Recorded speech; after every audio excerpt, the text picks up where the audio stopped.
সময় ছিল যখন কোরিয়ার এক ছোট শহরের 7জন তরুণ ছেলেরা স্বপ্ন নিয়ে পথ চলা শুরু করেছিল।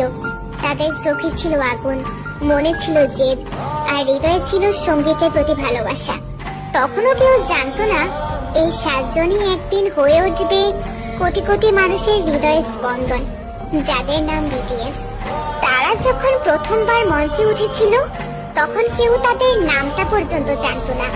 সাফল্যের পথটা ছিল কাঁটায় ভরা, নানা কটু কথা, প্রত্যাখ্যান আর সীমাহীন পরিশ্রম।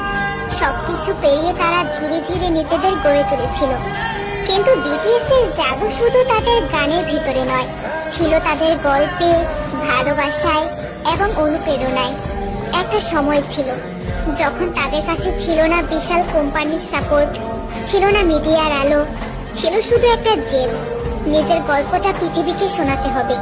তারা গাইতো ভাঙা স্বরে, কাপা গলায়, ছোট্ট স্টুডিওতে।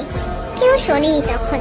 তারা বহুবার হাসির পাত্র হয়েছিল, তবুও তারা থামেনি, কারণ তারা জানতো কেউ একজন কোথাও হয়তো অপেক্ষা করছে এই গানগুলোর জন্য। বছর গেল, মঞ্চ বদলালো, ভিড় বাড়লো, আরো ঝলমলে হলো, কিন্তু 7টি হৃদয় ঠিক আগের মতোই রয়ে গেল, বিনয়ী, সত্য আর স্পর্শকাতর।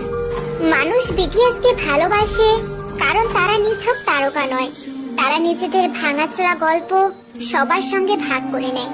তাদের গানে থাকে হতাশা, স্বপ্ন, লড়াই, ভালোবাসা আর আত্মবিশ্বাসের কথা।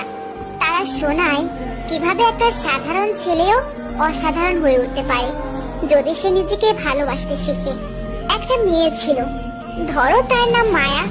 মায়া ছিল খুব চুপচাপ, নিজের মাঝে বন্দী। একদিন সে হঠাৎ করে ইউটিউবে বিটিএস এর একটা গান শোনে। গানটার নাম ছিল ম্যাজিক শপ। গানের প্রতিটা শব্দ যেন তার ভেতরের কষ্টকে জড়িয়ে ধরে বলেছিল, তুমি একা নও।